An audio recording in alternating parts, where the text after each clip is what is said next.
ആട് എന്ന സിനിമയുടെ ഒന്നാം ഭാഗം തിയേറ്ററുകളിൽ വലിയ സാമ്പത്തിക പരാജയം നേരിടേണ്ടി വന്നതായിരുന്നു. എന്നാൽ ടി.വിയിൽ ആ സിനിമ വന്ന ശേഷം പ്രേക്ഷകർ നൽകിയ പിന്തുണ നേരെ വിപരീതവുമായിരുന്നു. അതിനുള്ള പ്രധാന കാരണം സിനിമ അത്രത്തോളം ആളുകളെ ചിരിപ്പിക്കുന്നതായിരുന്നു എന്നതുകൊണ്ടാണ്.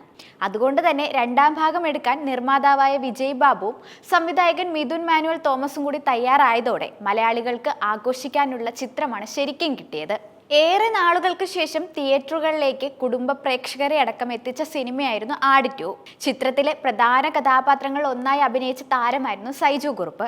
അറക്കൽ അബു എന്ന താരത്തിന്റെ കഥാപാത്രം ആടിന്റെ ഒന്നാം ഭാഗത്തിൽ ഏറെ ചിരിപ്പിച്ചതായിരുന്നു. പിന്നീടാണ് ഇതേ കഥാപാത്രമായി രണ്ടാം ഭാഗത്തിലും സൈജു കുറുപ്പ് പ്രത്യക്ഷപ്പെട്ടത്.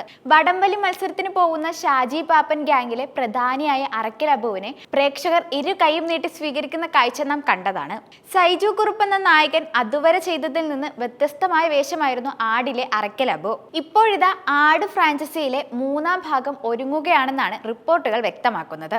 ആട് ചെയ്യുന്ന സമയത്ത് ഒരു ബ്രേക്ക് കിട്ടിയിരുന്നെങ്കിലും തനിക്ക് ഇടയ്ക്കിടെ സിനിമകളൊന്നും ഉണ്ടായിരുന്നില്ലെന്നും ചാൻസ് ചോദിച്ചിട്ടാണ് ആടിലേക്ക് വന്നതെന്നുമാണ് അദ്ദേഹം പറയുന്നത്.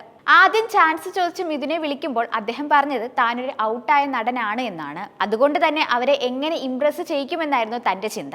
അവർ തന്നെ കാസ്റ്റ് ചെയ്യുകയും പിന്നീട് അവരെ ഇംപ്രസ് ചെയ്യാനായി താൻ അവരെ ഒന്നുകൂടി വിളിച്ചു. ഷൂട്ട് പറഞ്ഞ ഡേറ്റിന് തന്നെയല്ലേ എന്ന് ചോദിച്ചു വിളിച്ചു. താൻ എന്തെങ്കിലും ഹോംവർക്ക് ചെയ്യേണ്ടതായിട്ടുണ്ടോ? ചേട്ടാ, നിങ്ങൾ താടിയും മീശയും വളർത്തിയിട്ട് ലൊക്കേഷനിലേക്ക് വരിക എന്ന് മാത്രമാണ് മിഥുൻ പറഞ്ഞത്. പിന്നെ ലൊക്കേഷനിൽ വെച്ചാണ് അറക്കൽ അബുവിനെ ഇന്ന് കാണുന്ന നിലയിലേക്ക് മാറ്റുന്നത്. അതങ്ങ് ചെയ്യുകയായിരുന്നു. താൻ ഹോംവർക്ക് ഒന്നും ചെയ്തിട്ടില്ല.